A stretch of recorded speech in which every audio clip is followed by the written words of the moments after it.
بعض اوقات یہ ہوتا ہے کہ آدھی نماز انسان، یا مثلاً آپ یوں کرتے ہیں کہ جو پہلی رکعت شروع کرتے ہیں اس میں تو آپ کھڑے ہونا آسان سمجھتے ہیں، کھڑے ہو کے پڑھ لیتے ہیں، لیکن سجدے سے اٹھ کے پھر کھڑے ہونا بعض بیماریوں میں مشکل ہوتا ہے، کہ آرتھرائٹس کی پرابلم ہوتی ہے کئی لوگوں کو، اور بڑھاپے سے جوڑ چٹکنے لگتے ہیں، تو ایسی صورت میں ان کے لیے بعض اوقات نقصان دہ بھی ہوتا ہے، بوجھ نہیں اٹھا سکتے. تو ایسی صورت میں کیا ہے کہ مثلاً ایک رکعت اگر کھڑے ہو کے پڑھی ہے تو لازم نہیں کہ باقی 3 بھی کھڑے ہو کے پڑھے، باقی وہ بیٹھ کے بھی پڑھ سکتا ہے اگر اس کا عذر معقول ہے.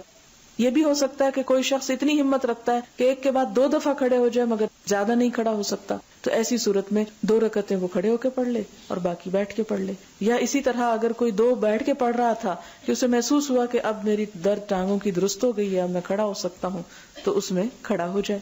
کہ ایک شخص مثال کے طور پر اس نے بیٹھ کے نماز شروع کی، مثلاً 2 رکعت پڑھی، آپ نے سلام پھیرا، اب ہمت نہیں ہو رہی کہ آپ اٹھیں ابھی کیونکہ آپ پہلے ذرا لمبا قیام کر چکے ہیں، تو آپ اگلی نماز جو ہے وہ نفل بیٹھ کے نیت کر لیتے ہیں. اب آپ نے بیٹھ کے شروع کی، اب کیا ہو رہا ہے کہ آپ نے مثلاً 40 آیتیں پڑھ لی اور آپ سمجھتے کہ اب میں کھڑا ہو سکتا ہوں، آپ کھڑے ہو جائیں اور 40 جو ہے وہ کھڑے ہو کے پڑھ لیں اور پھر آپ رکوع کر لیں. یا اسی طرح یہ ہے کہ آپ نے دیکھا ہوگا جب فیصل مسجد میں ایک سپارہ پڑھا جاتا ہے 2 رکعتوں میں، تو بعض لوگ جن کو نماز کھڑے ہو کے پڑھنے کی عادت نہیں ہوتی یا جسم بھاری ہوتا ہے تو مسلسل اتنی دیر کھڑے نہیں ہو سکتے، تو ان کے لیے کیا سہولت ہے کہ کچھ اگر کھڑے ہو کے پڑھی ہے اور جب ٹانگیں جواب دینے لگے تو بیٹھ جائیں،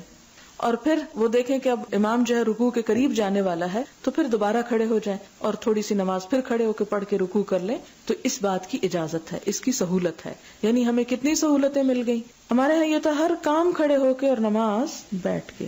مثلاً آپ کریں ہاں میرے سر میں درد ہو رہی ہے، میں بیٹھ کے پڑھ لوں نماز، تو لوگ مثلاً کہہ بھی دیں کہ ہاں جی آپ پڑھ لیں، لیکن پڑھنے والے کو پتا ہونا چاہیے کہ وہ کیا واقعی اس میں جسٹیفائی کرتا ہے بیٹھنے میں کہ نہیں.